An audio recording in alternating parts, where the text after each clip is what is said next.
So one of the things that's interesting about music is how it can interact with memory. Certain songs can be very heavily tied to specific memories.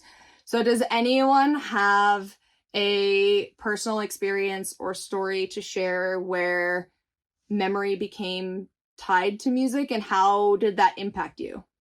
When I had my first car, it was a 98 Honda Civic, and I used to listen, well, I still listen to these two bands, The Strokes and Interpol. And me and my daughter, Deviana, we would drive around in this back road, and I let her stick her head out the sunroof. And it was just like the time, like, shit, oh my God, it makes me so excited to talk about it, but because she's so cute.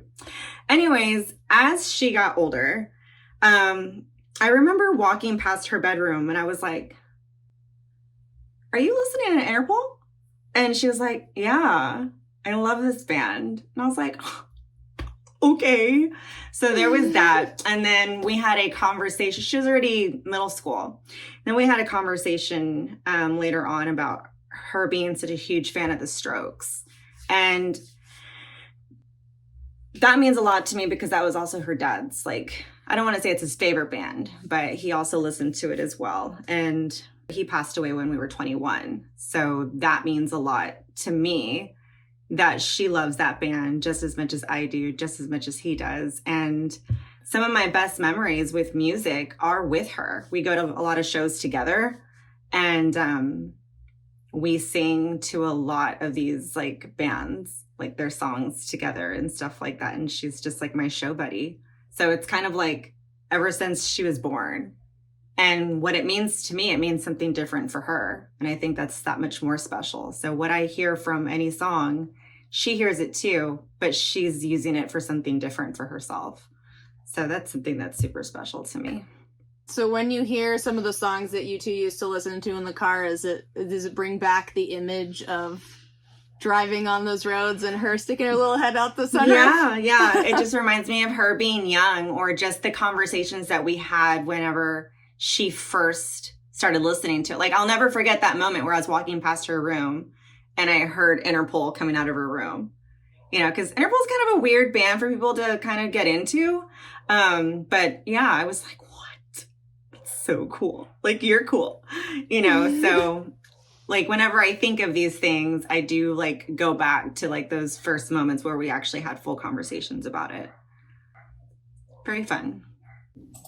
So I loved that story like so much. And I feel like there's this thing around nostalgia and about where it's this divide between good versus like, that's so hard. I don't know. And then the things that we hold on to though can be so, it's like, we'll never let it go. And so when you were talking about that, I was just like, oh, it's so relatable.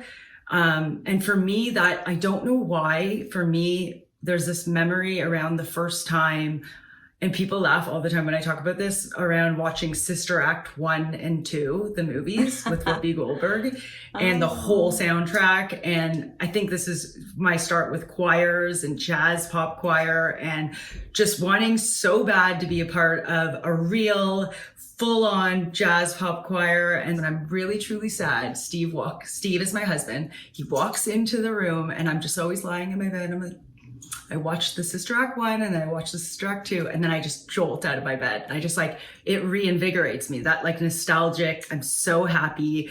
I just watched Sister Act 1 and 2. I got my life back in order. I'm taking it back. And those are the kinds of like versus nostalgic good and bad moments where like it changed the moment trajectory of my life, where I just put it on every time, but I have to be really sad. Like, so if any of you here, I'm watching Sister Act 1 or 2, you know what's going on in my life. So what is it about the music in those films that really gets you?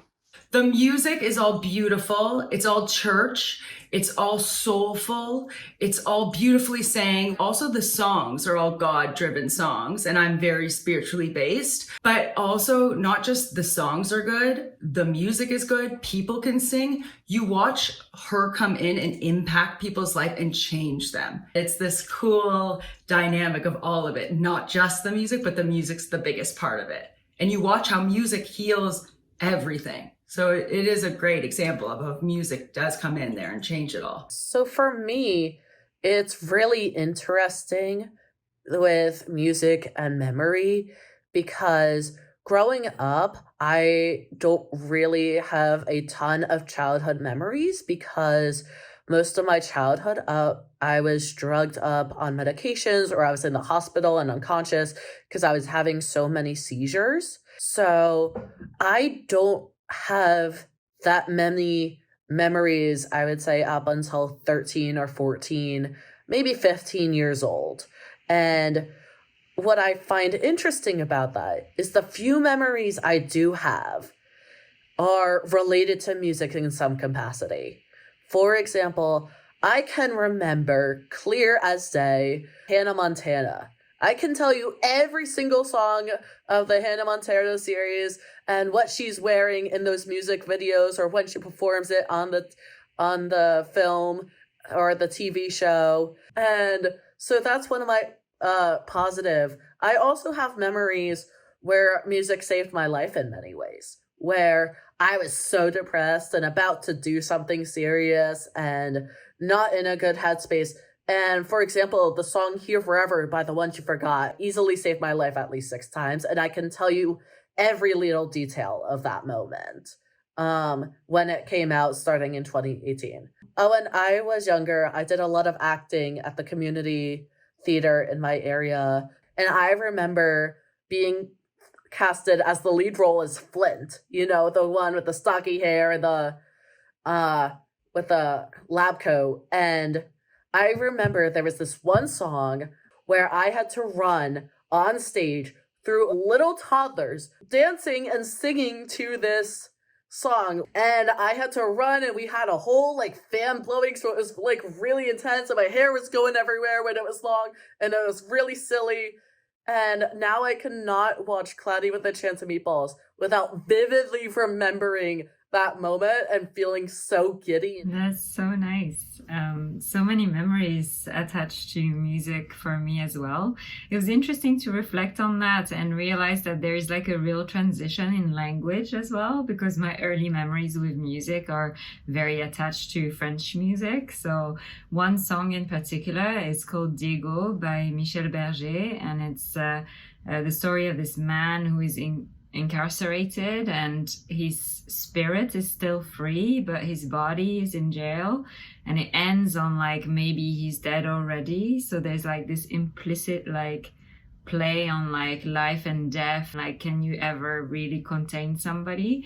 I don't know, that song spoke to something very deep and dark in me from when I was a really young age, and it's just reminds me of car journeys with my family, which sounds bizarre, but it was part of a whole album, and it's just that specific song resonated so much deeper within me, but we never really talked about it. But if I listen, if I hear it or listen to it, I will straight away be taken back to those car trips through the French Alps and French countryside as a family. And then songs are really tied to people as well for me.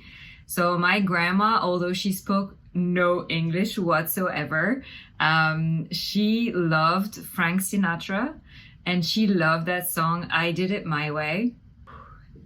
And that was the song that was played at her funeral. And I don't know that she did life her way. I don't know that she could, it was a different time, but I don't know, somehow it resonated with her. And there are things that she did her way, she was the first woman in her office to wear trousers and that kind of stuff. So she had a little rebel side in her. So that song. And then the last one I'll mention, it's not a song, it's an artist, it's Bob Marley. So this for me, Bob Marley, it takes me back to Thailand. And so it was the first trip that my now husband and I took long distance, long haul, 12-hour flight, and we did 2 weeks around Thailand, backpacking and everything. And we're in this island vibes, beach bar. We have no idea. Like, there's no Google Maps or anything. So we're not like trying to find like, what's the score on this? No, we're just like walking by and there's this little beach bar playing Bob Marley. And we got this really, really cheap mojito cocktails.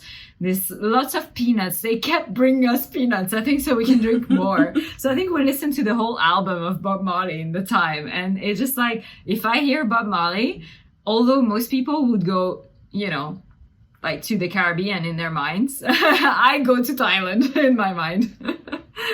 So yeah. Oh, that's great. I'm very similar to you, Solène, in the sense of like different languages, because I spent a lot of my early childhood in Germany. So like there are in particular like German theme songs to shows that bring me back to a very specific time. Like there's an anime called Sailor Moon, and in Germany they completely changed the theme song. And so very occasionally I'll be on Instagram and I'll see somebody will pull out that old German theme song, and it just brings me back to being a kid and like dressing up with my next door neighbor and pretending like we're these superheroes.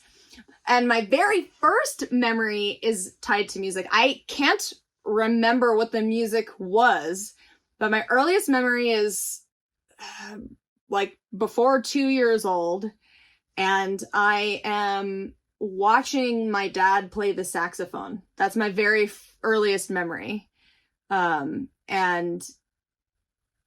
I really love that. The very first thing I can remember is my dad playing the saxophone. He had way more hair than he has now, and he's playing the saxophone in a fuzzy red practice room.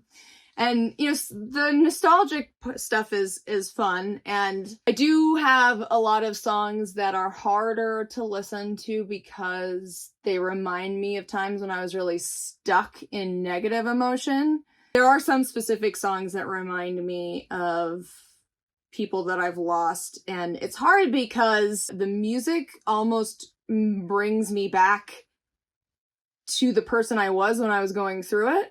I like that we touched on that subject, how it can take you back to that person that you once were. With just the grieving process, and Solène, the way you so delicately brought up your grandma, I do have a very amazing memory of my father. He passed away the day after my birthday in 2016, and his band was the Beatles. That was like the band. I swear he waited for me. Like, just like, let me have her birthday and then I'll go. But I remember we were in Mexico and I was in this truck and he was with another man, maybe an uncle or something. And I remember him saying something to the effect of like, look, I taught her a song. And he was like, sing that song, mija. And so I was like, obla di, obla da, obla di, obla da. And that is like literally my favorite Beatles song. I have it tattooed on my arm as a memorial tattoo for him.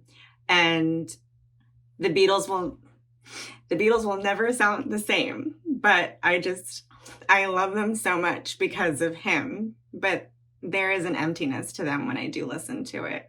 Oh, made me almost like roll my eyes out there. You know what's interesting about what you just said? It's like the same way I feel about when I listen to like Joni Mitchell with my father, or like James Taylor. For me, it's certain chords, and not the Beatles. And when you just said that, I already could hear the chords. And when you were talking about your father, I see this again, going back to the very first question, BPD, emotions, sensitivity, nostalgia. I went, my soul, when you were talking about the story, even I didn't have to be there with you. I could just hear the chords and know the song. Like for me, it's Third Eye Blind, and people are like, why? And this, his self-titled album, for me, it's certain chords. And every time that I get in my car and I listen to that album, it doesn't have to be perfect, but I have such a connection that melodic connection that I have in those words. And it brings me to a place, yes, and it's sad, but it's also so happy. And that's not everybody, right? Because that's the discrepancy there. And again, it's connecting in with my own nervous system. Can I handle it in that moment? Is it healing me, or is it taking me to a place that I'm not comfortable with anymore? Right? Or not comfortable with yet as well. Sometimes you need to put like, I don't know, time and space, and then you can re-listen to some of the songs that you associate with a person. Yeah,